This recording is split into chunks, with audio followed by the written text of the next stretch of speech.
Hello guys, welcome back to our YouTube channel. My name is Swapnil Suryavanshi और हमारे इस series में beginner to pro investor series में आप सभी का स्वागत है। और आज हमारा डे 5 है। तो जिन लोगों को पता नहीं होगा उनके लिए मैंने डे 1 डे 2 ऐसे शेयर मार्केट के लिए इन्वेस्टिंग की डे बाय डे लिस्ट डाली है, प्ले लिस्ट, तो आप उसे देख सकते हैं जिसको सीखना होगा। तो आज हम स्टार्ट करते हैं। हमारा टॉपिक है आईपीओ। तो उससे पहले मैं बता दूं कि दो टाइप की कंपनी होती है, एक होती है प्राइवेट कंपनी और दूसरी होती है पब्लिक कंपनी।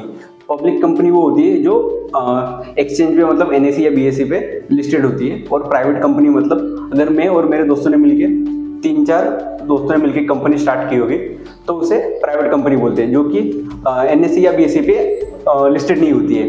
तो आईपीओ लाने का मेन रीज़न क्या होता है? तो आईपीओ का फुल फॉर्म है, पहले तो इनिशियल पब्लिक ऑफरिंग, जो कि वो 3 चीज़ों के लिए लाते हैं। या फिर एक कंपनी का एक्सपेंशन के लिए कि मुझे और ज़्यादा, मान लीजिए मेरे एक स्टोर है कहीं पे या होटल है तो एक सिटी में, तो मुझे वो और 10 सिटी में डालना होगा, तो मुझे उससे और पैसे चाहिए उसके लिए। तो मैं उसके लिए क्या करूँगा, तो मैं उसका कंपनी का मतलब आईपीओ लाऊंगा और वो कंपनी पब्लिक करूँगा।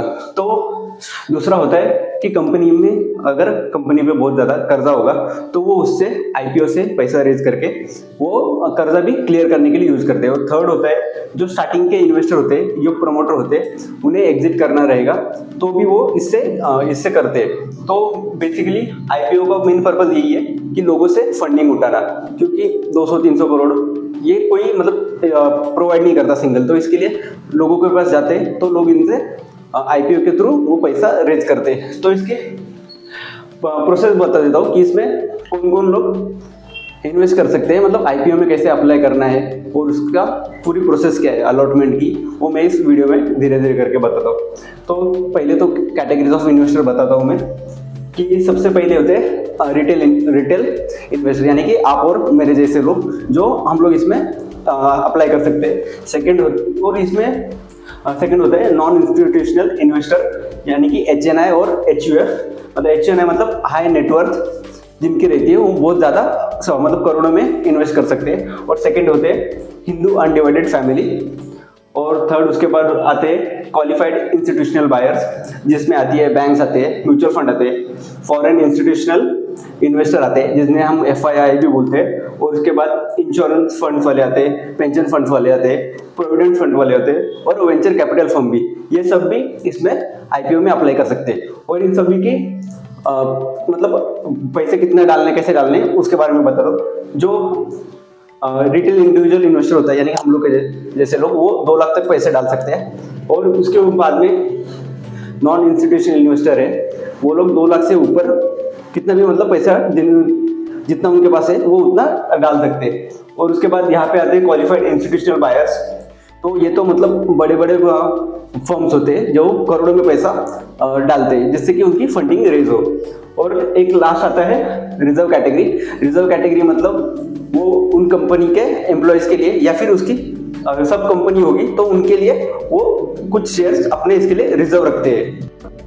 सो बेसिकली 2 मार्केट होते हैं, एक प्राइमरी मार्केट है, सेकेंडरी मार्केट। आईपीओ जब लिस्ट होता है उसमें फर्स्ट टाइम लोगों को एक्सचेंज पे लिस्ट होने से पहले ये बाय करने का चांस मिलता है तभी। और उसके प्रोसेस क्या है, तो अगर समझो मान लो किसी कंपनी को XYZ नाम की कंपनी, उससे उसका आईपीओ लाना है, तो उस कंपनी की वैल्यू अगर 10 करोड़ है और उसे 2 करोड़ ही मार्केट से रेज करना है, तो वो अपने 20% शेयर्स को सेल करेगी। तो उसके लिए तो वो इशू प्राइस रखेगी 200 रुपये पर शेयर, और नंबर ऑफ शेयर वो लोग इशू करेंगे वो होंगे 10 शेयर के। और उसके बाद लॉट साइज रहेगा उनका 50 शेयर का। और हाँ, इसमें एक ये है कि आप आईपीओ में जब स्टॉक बाय करेंगे तो 1 या 2 नहीं ले सकते, आपको एक लॉट, 2 लॉट, 3 लॉट ऐसे लेने पड़ते हैं। तो उसमें उसके लिए मिनिमम इन्वेस्टमेंट उसकी 10,000 से लेके 15,000 तक होती है। और तो उसके बाद ये कंपनी क्या करती है, अगर उसे आईपीओ का मतलब फंड रेज करना है तो एक इन्वेस्टमेंट बैंकिंग को हायर करेगी, जैसे कि बहुत सारे भी बैंक लोग रहते हैं, वो कंपनीज के लिए फंड रेज करती है।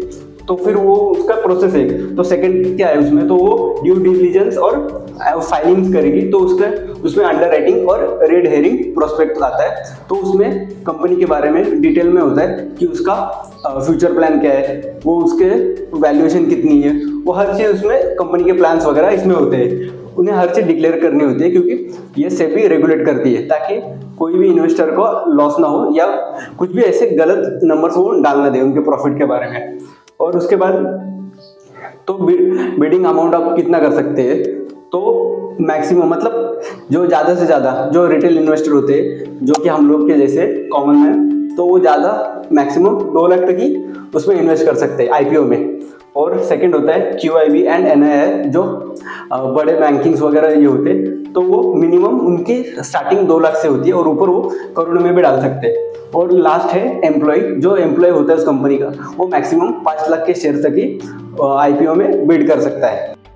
सो आईपीओ प्रोसेस में कुछ परसेंटेज हर इसके लिए रिजर्व रहते हैं, जैसे कि QIB के लिए यानी कि क्वालिफाइड इंस्टीट्यूशनल बायर्स के लिए 50% कोटा शेयर्स का रिजर्व रहता है, और नॉन इंस्टीट्यूशनल इन्वेस्टर के लिए 15% रिजर्व रहता है, और जो रिटेल इन्वेस्टर होते हैं उनके लिए 35% शेयर्स का कोटा रिजर्व रहता है, यानी कि वो उन्हें उतना मिलेगा।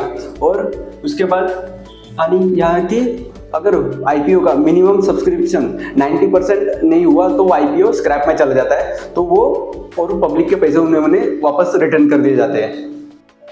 फॉर एग्जांपल, अगर कंपनी को 10 CR रेज करना है और वो एटलीस्ट 9 CR तो रेज होना चाहिए, यानी कि 90%, अगर वो नहीं रेज करती तो वो आईपीओ नहीं चलता।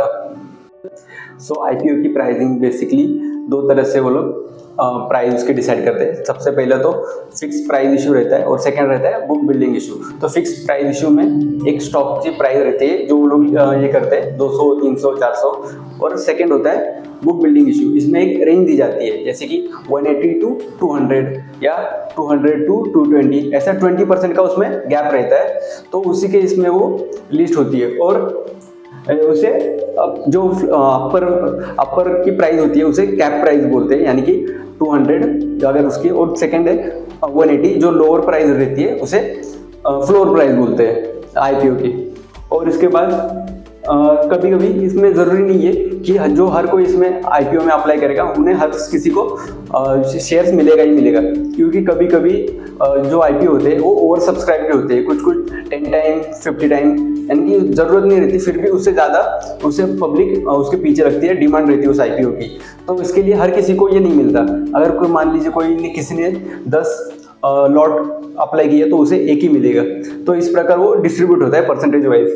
और इसके बाद आता है, और उसकी जो आईपीओ की प्राइस है, मतलब एक हफ्ते के अंदर उसे 3 to 5 डेज में उसका पैसा कवर करना, मतलब फंड रेज करना रहता है। और उसके बाद क्लोजिंग डेट रहती है। अगर किसी को नहीं मिला तो वो उसके जिन्होंने पैसे अपने डाले थे उसमें उन्हें रिटर्न हो जाते हैं, और आईपीओ मतलब क्लोजिंग डेट के बाद 3 दिन में उसको लिस्ट होना होता है एक्सचेंज पे। फिर उसके बाद उसकी प्राइस जो है इन्वेस्टर डिसाइड करते हैं, वो डिमांड और सप्लाई पे होती है। तो आईपीओ आप बेसिकली अपने स्टॉक ब्रोकर से अप्लाई कर सकते हो। एक आपकी जो मिनिमम अमाउंट रहेगी 15,000 20,000 जो आप लॉट बाय करोगे, तो उतने टाइम के लिए फ्रीज हो जाएगी। तो उसके बाद अगर आपको वो शेयर्स मिले रहेंगे तो वो आपके ब्रोकर के इसमें देखेंगे अकाउंट में, अदरवाइज वो आपको पैसे रिटर्न आ जाएंगे। तो स्टॉक ब्रोकर मतलब क्या करता है, जैसे कि अपन एग्जांपल लेते हैं कि हमारा बैंक अकाउंट रहता है, तो उसमें हम पैसे रखने के लिए बैंक अकाउंट चाहिए रहता है। वैसे ही हमें स्टॉक ब्रोकर का अकाउंट चाहिए रहता है, क्योंकि वहाँ पे हम स्टॉक्स को स्टोर कर सकते हैं। तो और उसके बाद तो आईपीओ और एफपीओ में 2 चीज़ रहते हैं, आईपीओ और एफपीओ, और इसके एडवांटेज डिसएडवांटेज भी रहते हैं। तो आईपीओ का एडवांटेज क्या होता है, क्योंकि कभी कभी अगर आपको आईपीओ मिल गया और उसकी सब्सक्रिप्शन बहुत ज़्यादा रहेगी, मार्केट में उसका डिमांड बहुत हाई रहेगा, तो कभी कभी 100 रुपये का जो शेयर के प्राइस होती है वो 200-300 में भी लिस्ट होता है। तो आपका एक ही दिन में 100-200% आपको हाइक मिल जाती है उसमें शेयर प्राइस में। और उसके बाद इसका डिसएडवांटेज ये है कि आपको उसका पास्ट डेटा उतना नहीं रहता कंपनी के बारे में, कि उन्होंने पहले कैसे परफॉर्म किया है।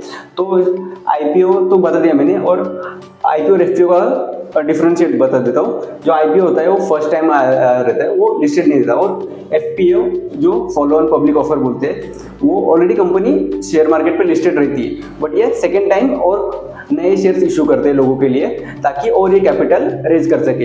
तो कैपिटल रेज क्यों करते हैं? क्योंकि दो रीजन है उसके मेन, एक्सपेंशन और दूसरा होता है कि डेप्थ, अगर उनके ऊपर कोई कर्जा हो तो वो क्लियर करने के लिए। तो एक्सपेंशन यानी कि उन्हें अगर एक उसके शहर में उनका कंपनी है तो उन्हें और 4-5 शहर में उन्हें कंपनी उनकी डालनी होगी, तो इसके लिए उन्हें फंड लगता है। तो फंड वो कहाँ से रेज करेंगे? तो पब्लिक से रेज करेंगे। तो आप सोच रहे रहेंगे कि ऑलरेडी वो शेयर तो है लिस्टेड, तो फिर एफपीओ वो लोग क्यों लेंगे? तो उसका रीजन है क्योंकि वो मार्केट रेट से 10-15% मतलब 10-15 रुपीज कम में वो बेचते हैं। तो इसके लिए इसमें लोग उसे अट्रैक्ट करने के लिए वो थोड़ा डिस्काउंट देते हैं। तो ये उन दोनों में का डिफरेंस है। और उम्मीद करता हूँ आपको ये आईपीओ की प्रोसेस अच्छी तरह से समझ गई होगी। और अगर आपको ये वीडियो अच्छा लगा रहेगा तो अपने दोस्तों के साथ शेयर कीजिए इस प्लेलिस्ट को, और इस वीडियो को लाइक कीजिए। और आपके कोई भी डाउट रहे तो कमेंट में मुझे बताइए।